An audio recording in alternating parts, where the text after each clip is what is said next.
What's up, GD gang? It's your boy Gio. We are back. Welcome, guys. Welcome to the new people. Welcome to the old ones. I wish you all a happy new year. Hope you all doing great.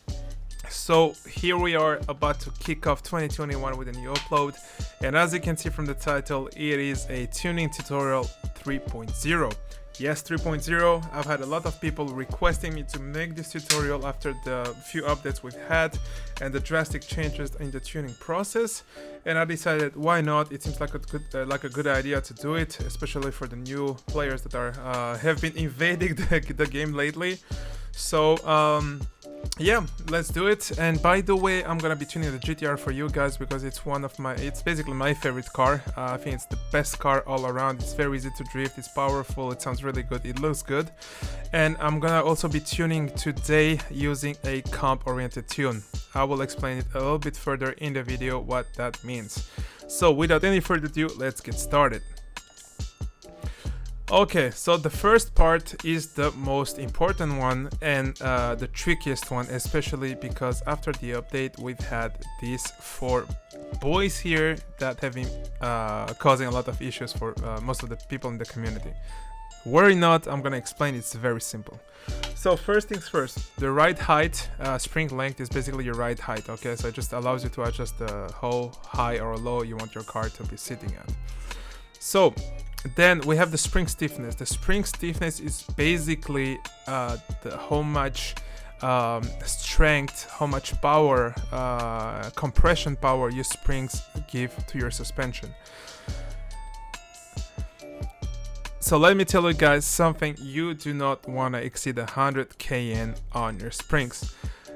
Drift cars are actually running soft suspensions in opposition to what most of the people think. So I see a lot of people running incredibly, ridiculously stupid stiffnesses on the spring, so you do not want to do this. You guys want to run anywhere between 30 and 100 tops on some very exceptional cases where the body of the car is very smooth, very soft, and just bounces all over the place, and in that case you want to stiffen it up, okay? So the way I always do it is I start with 70 at the front and 60 at the back on every single car as the base, and then I tweak it. So if you watched my previous videos, you guys know that I would always go for about 10 units more on the shocks. If you're new to the video, this is rule of thumb. I would always, for example, if I had 70 here, I would get 80 here, and 60 here, I would get 70 here. So for those new values we got here that are called tightening and retraction of shocks, the problem is the devs went for a straight translation from Russian. The real English terms are bump and rebound. What does that mean? Basically, the bump is during the bump process, the dampers and the springs will be absorbing the upward movement from cornering or any road irregularities like bumps, holes, and these kind of things, and the springs will also be storing some of the energy, and then the dampers would just push it back and go back into rebound, which brings us to the second process. So second phase, my bad. So during rebound, the dampers will be extending back to their original position, using up all the energy they've stored from the springs, okay? So the rebound stiffness needs to be set at a higher value than the bump setting, okay? Because the energy is being released. So very important, when you set those, you want to have your retraction, which is the rebound, must be stiffer, so higher than the bump, aka tightening, the way I put it here. By the way, I contacted the devs, I told them to change this because this is fucking stupid, it doesn't mean anything. So this should be at best, we shouldn't even have 8 sliders here, we should have like only like 4, tightening and retraction, or like bump and rebound. I don't know why, for some reason they've added the quick one and like whatever. I mean, just let's leave it this way, okay? So now, the way we're gonna do this, so as I said, we need to have 80 at the front since we have 70 here. So what we're gonna do is we're gonna look at the sliders, forget the values, we're gonna just consider the slider from 0 to 100, and this is it, because all these values will be different on every single car. So what we're gonna do is you're gonna take this to the maximum value, and here is 3980, and you're gonna take your phone or calculator and you're gonna multiply it by 0.8. 0.8 as in 80%. So you wanna get 80% of this one here, which is 3180. -1, that's free, quick maths. And now we have set this one at 80%. Same thing here. Look at the maximum value, 5200 times 0.8, which is 4160. Same here. It gives us 4030. And this one, it's gonna be 5840.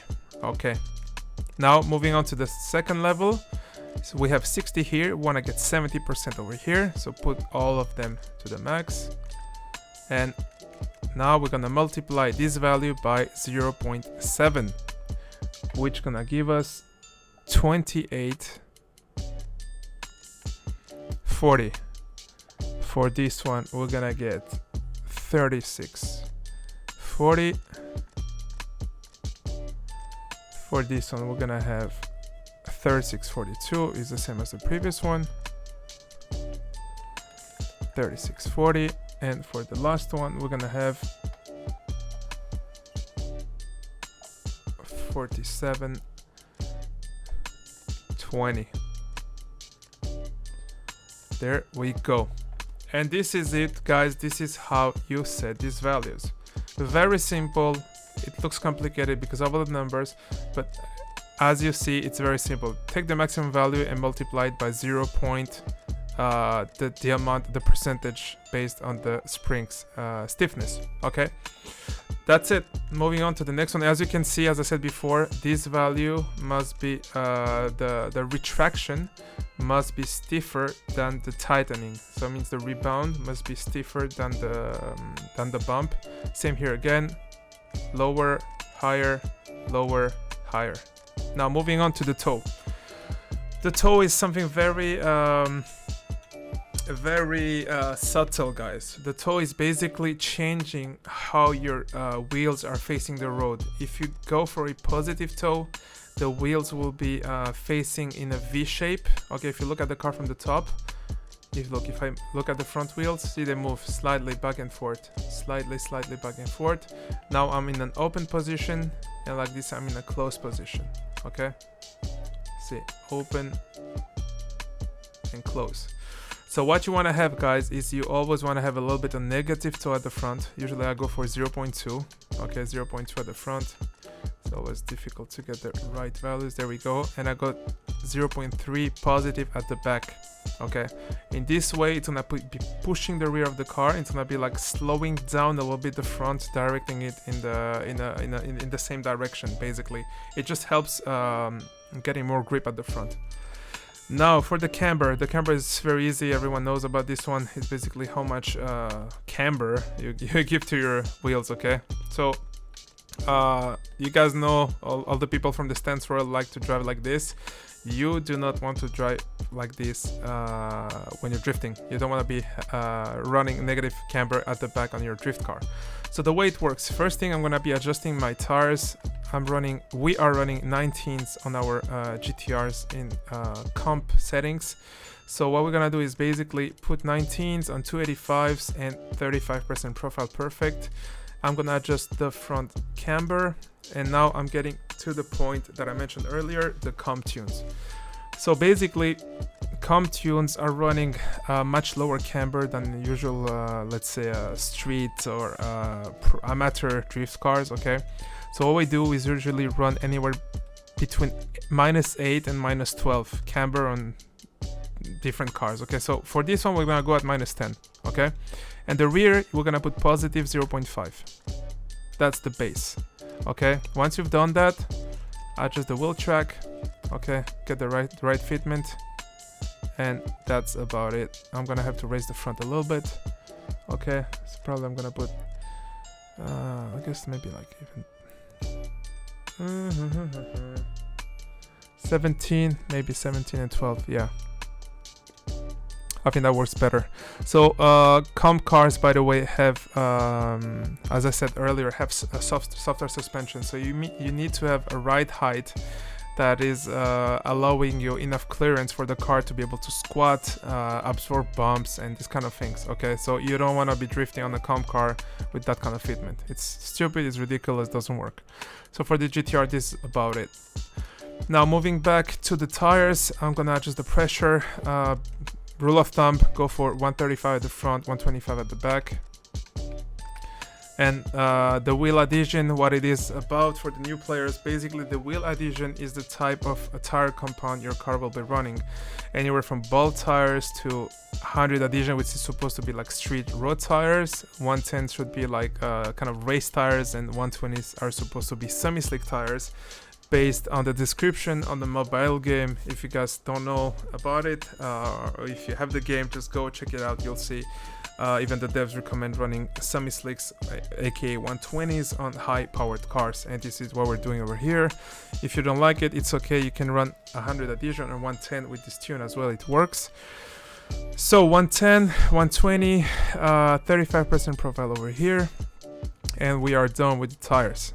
Now going back here, the camber might have changed. Yeah, it changed because we raised the car, so we adjust this again. -10 over here, 0.5 at the back, and that's it. Now some people might be asking, why do you run positive camber at the back? It is because it gives you the maximum amount of grip, because as soon as you're gonna hit the corner, the rear of the car will squat and it will naturally decrease the camber, meaning that if you put some positive and you hit the corner, it's gonna get at 0 by itself, and this is where you get the maximum grip. Because if you run negative, something like this, and you go around the corner, as you can see, the tire lifts and you don't get all the power down to the road. So this is why you run slightly positive at the back. Now for the anti-roll bars, what are those? These are basically stiffening your car. They are like some kind of metallic rods that go from the front left tire to the right one, and from the rear left to the rear right. And basically, depending on how stiff they are, they just do not allow for any body roll. Body roll is basically the shift, the weight shift of your car when you're going around the corner. And since we're drifting, you want to have as much body roll as possible. This is why your anti-roll bars have to be pretty low. Now the GTR is already very soft in itself, so I'm gonna put 16 and 12. But on most of my cars, I'm running like 6 and 2, or even 0 and 4, and this kind of thing. So GTR, I think 16 and 12 should be okay. We're gonna try it and we'll adjust it later on if needed. Regarding the caster, what it does is basically it lifts your tire. It like sort of adds camber when you're on full lock. Okay, so a lot of people will tell you that the caster has to be in a way that basically your tire is still sitting flat on the road, but I disagree with this because it kind of slows you down. This is depending on your type of drifting. I use momentum to slow myself down, so I'm always going for full caster. It also allows you for faster transitions. This is up to you. You can try it and adjust it to your liking. Now for Ackerman angle. Ackerman angle is something that I like to call the anti-spin assist, aka the noob drifting setting. So basically you'll see a lot of guys, not to mention any names, but some people that like to call themselves gods of drifting, that like to throw massive angle around corners without being able to hold the drift. They're gonna be drifting with like 20, 22, 25, 30 less Ackerman angle. But here we are pros, we're the best players in the Carx community, so what we do is run 70 Ackerman, anywhere between 60 and 80, depending on the cars, but this one is pretty good, I think, for the GTR, if I remember right, 70%. So what it does is basically higher Ackerman angle allows you to keep momentum while drifting. Okay, so basically if you drift, higher Ackerman will keep your tires, both tires, in the same direction. If I lower my Ackerman, as you can see, look, the left one went much further on its left side. Okay, and this one, wait, how can I show it here? Okay, maybe like this. See, low Ackerman, they point in the different directions. and like this, they point in the same direction. Opposite direction, same direction. So basically, if you run a low Ackerman, your car will slow you down on corners. Okay, so some people like to drift like that, but I don't like it. It slows you down too much, and I think it's just not. I don't know. It's just like kind of unskilled type of drifting, because you count too much on your Ackerman not to spin out. So this is something we don't run for comps. We like to run higher Ackerman. Also, it makes your car much faster. Now the max steering angle, you always want to go for full angle, because it's drift game, so you want to get as much angle as possible. Okay, so always put this to the max. The wheels, the rim diameter, you guys know what it is, just, you know, the tires, the rim size basically. Now we run 19s on the GTR as comp tunes, 285s, these are the maximum we run as well, based on the Drift Masters regulations, Drift Kings and RDS. The tire pressure, 135 at the front, 125 at the back. You guys can experiment, try different pressures. This is what I'm telling you, it's very good to drift with, especially if you're on 120. And 35% at the back. Those are also Drift Master type of regulations. Now the wheel track is basically how you want to set this. Once you've adjusted your camber, your suspension, everything, you want to adjust this at last, and just make sure that you get a nice fitment on your car, and this is pretty much it. Always try to get the front wider. Usually it's gonna end up being wider by itself if you get the other settings right. And this allows you to get a much more stable car while holding a lot of angle. Now moving on to the engine, tune it up to the max torque, rev limiter to the top, turbocharged for sure, turbocharger for now, turn it up to the max. Now if you're drifting 120, always go to the max, okay, always. Now I said earlier that this tune can be used on 110 and 100 adhesion as well. So the way you're gonna do this, I will show it to you after, is that basically for 100 adhesion, you're just gonna lower your turbo pressure to 0.4, and that's it. And you can also adjust the Ackerman angle. If you tend to spin out at 70, just drop it to 60, maybe 55, but please don't go lower than that, otherwise I'm gonna call you... no, I'm not gonna say it. You can ask Thai Skids and Enthusiasts. These are the masters of like low Ackerman. There you go, I said it. Anyways, 70% we said. Okay, back to the engine. So 0.4 turbo pressure, 400 adhesion. If you're on 110, go about like 0.8, and if you're running 120, just go full boost on this one. Now for the transmission, guys, I'm going to give you a pro tip that none of the other YouTubers have ever given to you, because they're fucking clueless about what's going on, and this is a fact. So in my previous video I did say that you should go always for diff lock, but that was because I was kind of keeping the tunes for myself and for the team. But now I decided to give it away, because I've been seeing a lot of people that have been really practicing real hard and getting real good. So this is a small tip for the whole community. Hopefully it's gonna help many of you. So basically, diff lock ratio, you never wanna fully lock it. Do not ever put 1. You wanna put anywhere between 0.85 and 0.65. Okay, if you guys are starting with, start beginning the game, starting right now, run 0.85. Okay, why? Because basically, if you run 1.00, it means that your diff is fully locked. It means like you're basically welding your diff. Okay, and no, even any pro drifter, if you guys are like at MLZ, like AFD fanboys and everything, none of those guys are running welded diffs. No one. They all run LSD, one-way, two-way, this kind of diff. So do not fully lock this ever.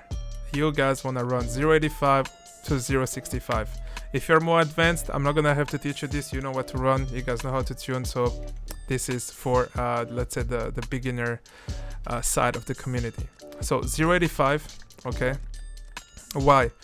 Because basically this will give you a lot of bite when exiting corner. Okay, so you're gonna increase your overall speed as well while drifting, because it will allow your right one side of the left and the right tire to spin at a different speed, and this is why you will get more grip. that's pretty much that's it. It's pretty straightforward. Now the final drive. What is the final drive? So until the last update, the final drive was kinda useless. It was just allowing you to adjust your overall gearing to make it shorter and longer. But since the last update, they actually made it fully functional. So basically the final drive affects how much wheel spin your car will get. I'm not getting into the technicality of it. You guys can Google it, what it is, if you want to understand how it works. But it basically affects your wheel spin. So if your final drive is high, you're gonna accelerate faster, so you're gonna have more wheel spin, but you're gonna have a very short top speed. But on the other hand, if your final drive is low, you will not have a wheel spin, but your maximum speed will be very high. So you wanna find somewhere in between. Usually cars run between 370, 390, 411, 420, 440. Like it really depends. Some of the drifters run like even 5 something final drive ratios. What I like to do is usually I like to go with 385, as in my previous video. It's a sweet spot in between speed and acceleration, and they can just play with it and make everything shorter or longer. So start with 385, or you can go up to 420, 430, let's say. Okay, don't go any higher than that for now, or any lower. So once you got this adjusted, let's move to gear 1. Same thing here. If you go higher, it's gonna make your gears shorter. If you go lower, it's gonna make your gears longer. So what we're gonna do is we're gonna put the gear 1 at the same as the final drive. Always, rule of thumb, just do it like this. So 385 over here. Now gear 2, because the gear 1 basically just needs to put the car into movement. You need to have a lot of torque, so it should be a short gear.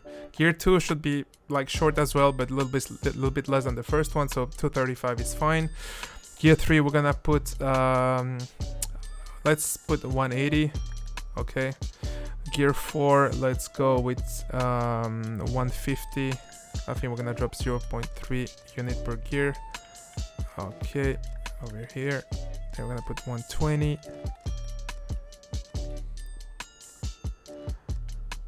And maybe a little bit less on this. I'm gonna put 1 over here. So you guys can always go back to the engine side and check what your top speed and acceleration to 100 kilometers are.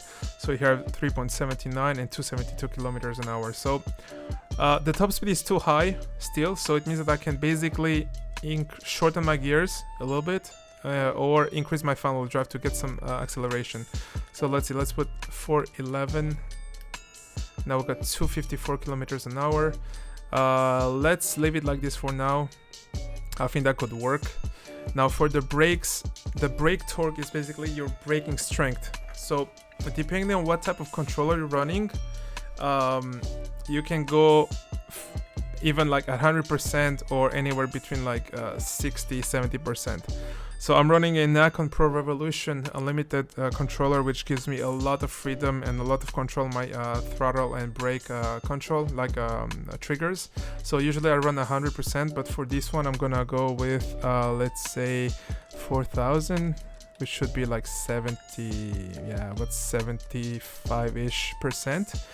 And the front brake bias, you wanna put it at least at 80%. I like to run 85. Why? Because basically, since you're drifting, this is affecting the foot brake. Okay, so this is very good for tandeming, to do left foot braking. 85% means that every time you will be hitting your brakes, it will send the 85% of braking power to the front. It means that it's going to allow you to add some angle, stay sideways, crab, these kind of things. Okay, so if you run too low, as soon as you're gonna hit your brakes, it's gonna also slow down the rear and you will lose power. Okay, so anywhere between 80, 85, 90 or 100% if you have really good braking control, it's up to you. So let's go with 85. ABS, leave it on. Okay, leave it on. And launch control, leave it off. And I think we've got a tuned GTR. Would say let's go take it out for a spin. Let me just first try the gearing if it's okay.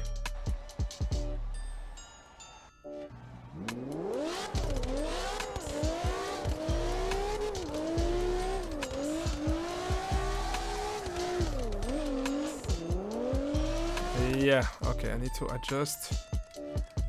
Actually, I need to adjust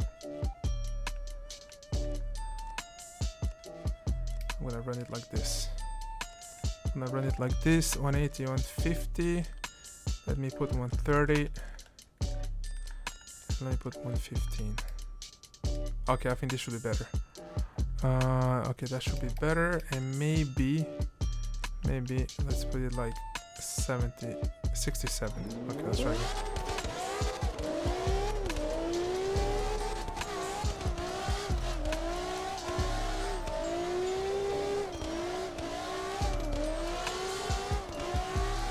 There we go, quick transition, holds a lot of angle. As you can see, the increased Ackerman isn't slowing me down.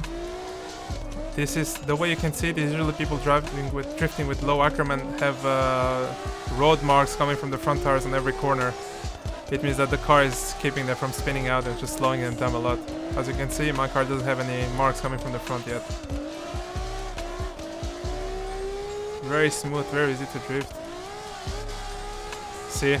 Soft suspension, absorb that bump easily. And as I said, I'm using momentum to transition and keep on drifting. Increased Ackerman helps me keep speed around corners. Quick transition.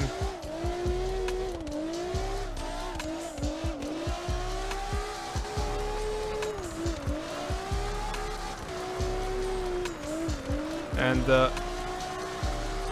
diff at 0.85 just gives me a lot of bite exiting these corners.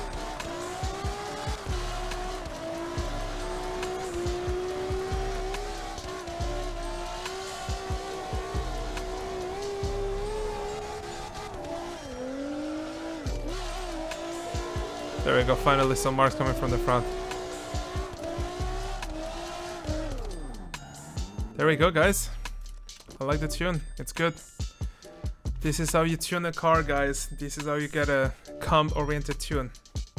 So once again, comp-oriented tune is a car that is running either 18s or 19s on 285 and 35% profile. And I think this is gonna conclude to this video, guys. Here's the tune once again. I hope that this has been helpful for everyone watching this video. Okay, oh yeah, by the way, I told you I was gonna tell you about the 100 adhesion.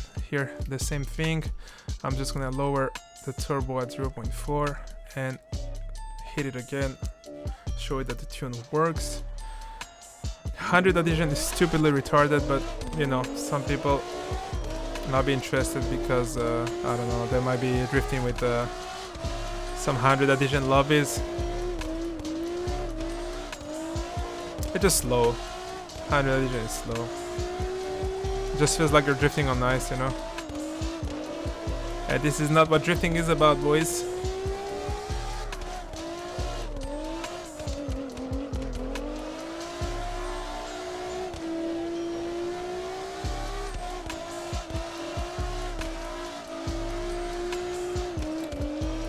We might increase the turbo to 0.5 maybe for this one.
It's stupid. I hate it.